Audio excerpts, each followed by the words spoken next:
Boas tardes, iniciamos o curso de Sede Electrónica.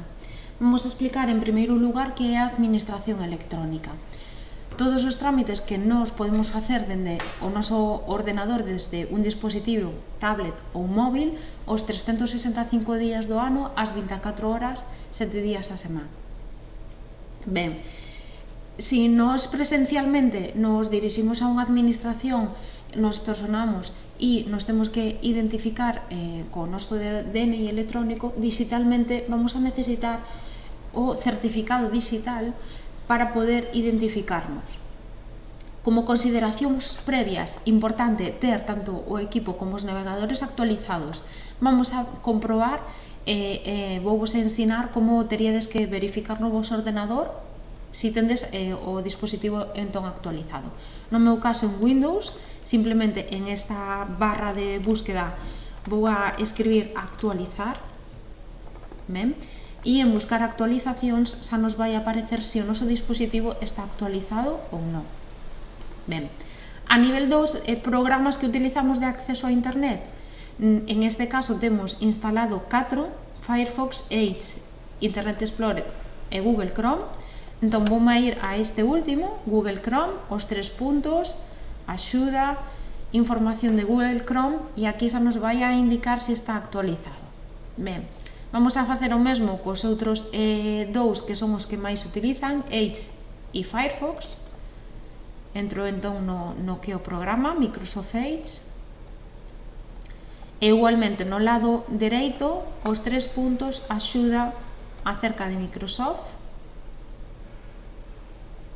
Vaime a verificar se o dispositivo ou o programa está actualizado.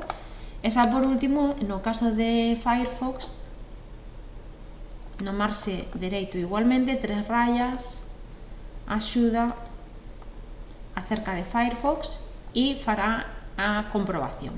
Ben, unha vez feita a comprobación de que está actualizado, vamos a entrar entón no que son esas consideracións a ter en conta para eses certificados, vale? E ver cales son os certificados máis comuns. Ben, o primeiro deles vai a ser o DNI electrónico, que todos temos DNI, a parte, digamos, electrónica está en ese chip que ven aí incorporado. É o único que necesitamos adicionalmente ao noso DNI é un contrasinal. É un lector, adicionalmente tamén, de DNI. Ben, lectores, temos en este caso dous tipos. No que son os teclados hai lectores e incorporados, sería esta zona de aquí. E senón, de maneira externa, suélese utilizar tamén, en este caso para portátiles, sería algo así, que se conecta a un porto USB. Ben, tendo isto, simplemente unha vez que introducimos en ese lector o noso DNI, pedirános unha contrasinal que é a que nos temos en este caso incorporada. Ben, que sucede se non recordamos a contrasinal?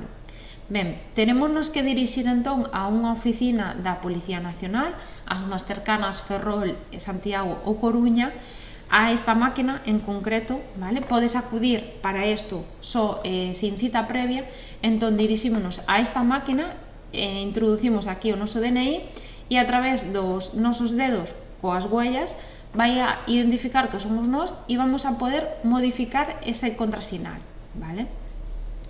Este sería o primeiro dos certificados que nos podemos utilizar e permítenos entón facer os trámites a través do ordenador. Ben, o segundo dos certificados podémolo atopar na páxina da Fábrica Nacional de Moeda e Timbre. É un programa que nós vamos a instalar en un navegador en concreto, vale? E polo cal temos que, primeiro, verificar a través das configuracións previas que temos o navegador e demais actualizado, vale? Tanto o sistema operativo tamén, vale? Danos aquí unhas configuracións. A partir de aí solicítanos para descargar e solicitar ese certificado unha serie de datos, como é o noso número de DNI, o primer apelido, correo electrónico e confirmar aí o correo electrónico. Que vai a suceder con iso? Vai nos enviar un código de solicitud a ese correo electrónico, ¿vale? Y a partir de ahí vamos a poder pedir cita en unha administración para acreditar con esa solicitude, con ese código de solicitude, que queremos este tipo de certificado, ¿vale?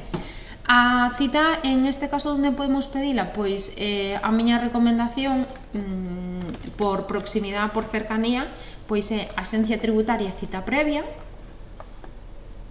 Entramos en este primer resultado, cita previa xeral para atención en oficinas, para particulares, e aquí vamos a ter que escoller o noso DNI e escribir, perdón, o noso DNI e os nosos nombre completo e apelidos.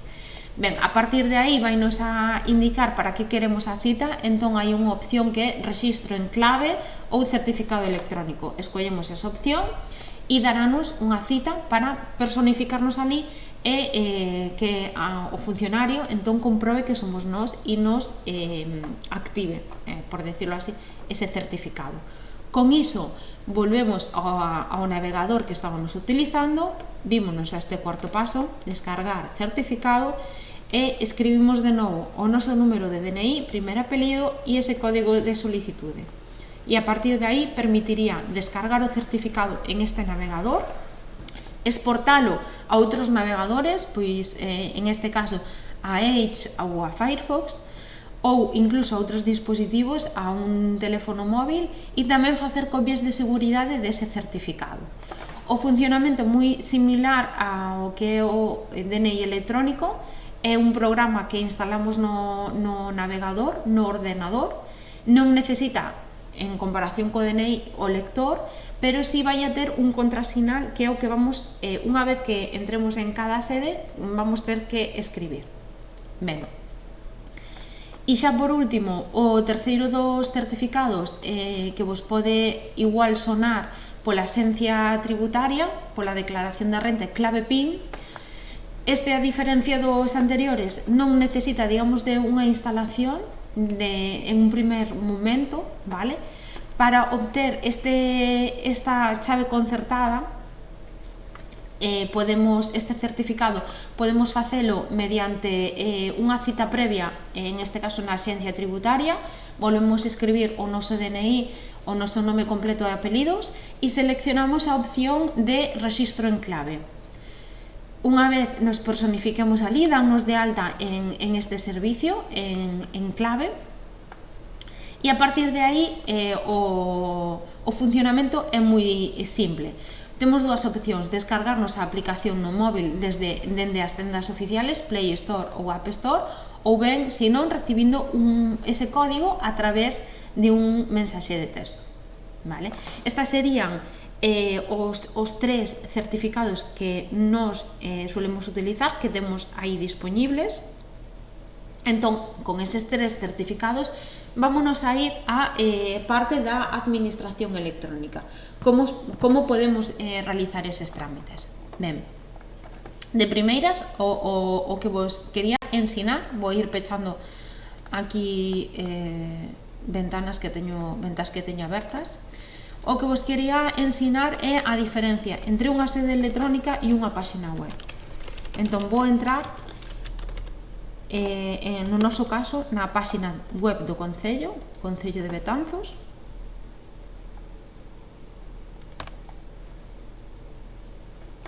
Estaría que estáse abrindo aí. E vou entrar tamén na sede electrónica do Concello de Betanzos.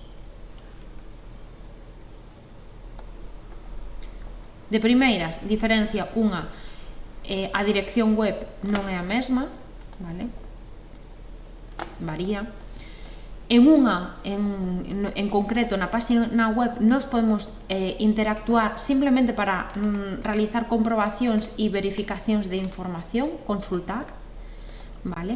E no que é na sede electrónica, que sempre vai empezar por sede, vamos a poder enviar e aportar documentación, solicitar, ademais, trámites. Ben, importante do que a sede, sempre vamos a ter este reloj na parte superior, vale?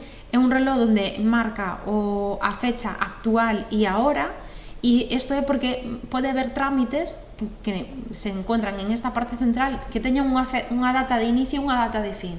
Importante para eso que este sempre actualizado e que nos o podemos ter como referente.